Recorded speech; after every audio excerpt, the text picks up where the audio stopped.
Jadi, bayi tabung ya tadi. Jadi, dulu ada teman gitu ya, dia cerita bahwa pengen bikin bayi tabung, hewan misalkan ya, ambil sel telur dari hewan ya, terus diambil sel spermanya misalkan. Nah, itu apa, suruh, " lo kesini," gitu ya. Disuruh disuruh apa, ke ovumnya gitu. Itu malah jalan-jalan kemana dulu gitu ya, muter-muter dulu. Ya karena dia punya ekor ya, jadi bisa berenang-berenang. Ya masalah mau membuahi atau enggak ya mungkin kehendak hatinya dia gitu ya. Kadang, aduh saya udah berbulan-bulan untuk istilahnya menyatukan itu si sperma dan ovum itu, butuh waktu berbulan-bulan gitu ya. Belum lagi kalau misalkan udah terjadi zigot, kemudian ditaruh di rahim ya, taruh di rahimnya, itu ada yang jadi ada yang enggak gitu ya. Nah, itu ada kemungkinan-kemungkinan bayi kembar ya. Bayi kembar itu maksudnya ada perbedaan pendapat ya, ada perbedaan pendapat bahwa semua zigot yang apa? Yang dibuahi itu harus di diletakkan di rahim. Jadi mau 3, mau 4, ya harus harus harus harus diletakkan di rahim karena itu merupakan apa? eh, bagian dari kehidupan gitu ya.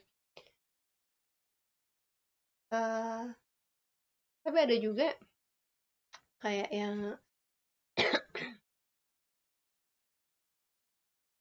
kayak kasusnya Tia Ariesta.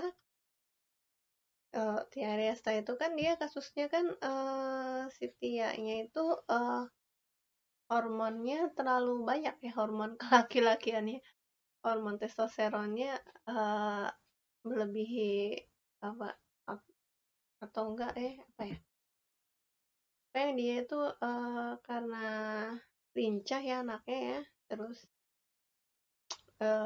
kan dia apa, taekwondo, jadi lincah sekali sehingga oleh dokter menyatakan bahwa kalau nggak dibantu eh, nggak bisa gitu ya, nggak bisa karena, nah untuk si Tia si ini itu dia menggunakan bayi tabung ya, menggunakan bayi tabung eh, dan dia menyimpan si ovum yang tadi, ovum dan spermanya di apa ayah itu apa, di bank ya, di bank, dan memang nggak boleh di, kalau di apa, kalau muslim nggak boleh apa,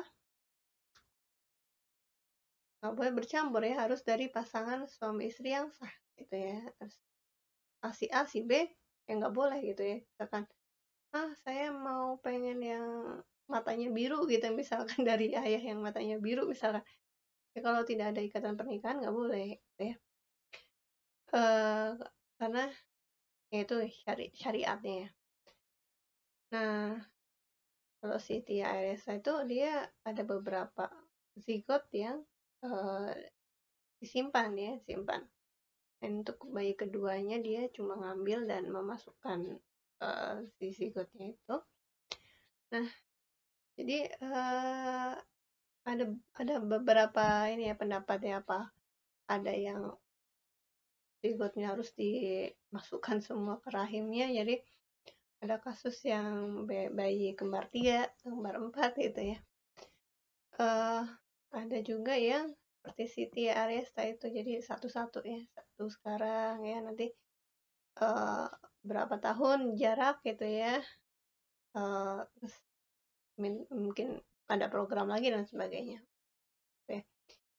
Nah, dari hal itu ya, ya harus menjalani ini ya, pola hidup sehat. Pola hidup sehat ya, tidak merokok karena untuk menjaga menjaga kestabilan kesehatan. Nah, ini ada inseminasi buatan ya. Ini juga dilakukan oleh artis ya, artis eh, Nikita Willy. Ya, Nikita Willy itu dia menggunakan apa pendekatan ini ya, suntik hormon juga katanya ya, suntik hormon di bagian perut gitu ya, dekat rahim gitu ya. Itu terus ya itu ya apa untuk mendapatkan perjuangan seorang ibu ya. Kalian juga teman-teman sekalian, kalian jangan minder ya, jangan minder ya. Harus harus apa ya? Semangat ya, tetap semangat bahwa belajar ya, tetap semangat bekerja ya, karena eh, kalian itu adalah manusia terpilih ya. Jadi kan dari ribuan ya, ribuan bahkan jutaan ya, jutaan sel sperma yang bisa, yang hanya satu yang bisa membuahi sperma ini. Bagaimana jika ada kembar, bayi kembar ya? Itu bagaimana ya? Bayi kembar itu ada dua ya, identik dan non identik. Kalau identik biasanya satu ovum, satu sperma. Jadi sudah menjadi zigot ya, kemudian dia membelah, dia menjadi dua. Nah, dari dua sperma dari dua apa? Dua bagian ini dia ini menjadi bayi bayi ya, ini menjadi bayi bayi juga gitu ya, ada dua gitu. Nah, bagaimana kalau non identik? Bisa jadi over ovulasi. Jadi apa ini kan ada tulang Fallopi ya, tulang Fallopi itu ada kiri ada kanan ya. Bisa di sini ya, bisa muncul dua, bisa muncul satu, ini muncul satu, ini dua gitu ya. Dan satu-satunya apa? Ya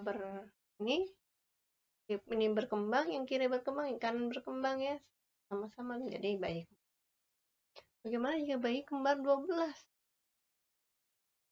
Ada kan, ada bayi 12. Itu berarti ovulasinya banyak sekali ya. Jadi banyak sekali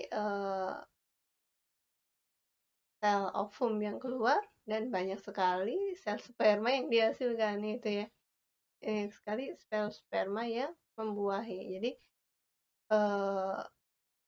kalau ya dulu ada di Cina itu yang 12 orang, 12 anak gitu ya. Itu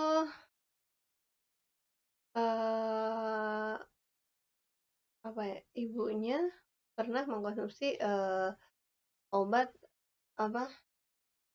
penyubur ovum. Jadi dia pembuatan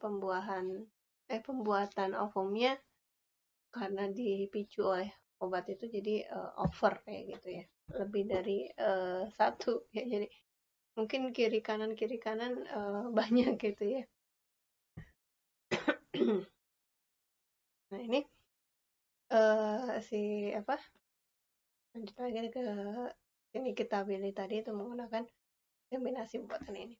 Nah ini juga kita sudah pernah mempelajari ya tentang inseminasi buatan pada sapi ya, sapi ya, konsepnya hampir mirip, cuman yang ini kan lebih manusiawi ya, nggak mungkin kan di apa perlakukan seperti sapi seperti itu ya, jadi lebih lebih soft deh gitu ya. Nah ini ada alat kontrasepsi ya, untuk kontrasepsi baik laki-laki maupun perempuan ya, tadi ya ada pil B dan sebagainya, baik herbal maupun yang non herbal. Nah demikian ya kuliah kali ini. Kurang lebihnya mohon maaf ya. Terima kasih. Selamat belajar dan selamat menempuh UAS ya. Silakan pelajari ya. Konsepnya sama ya. Jadi teori, kemudian aplikasinya seperti apa? Teori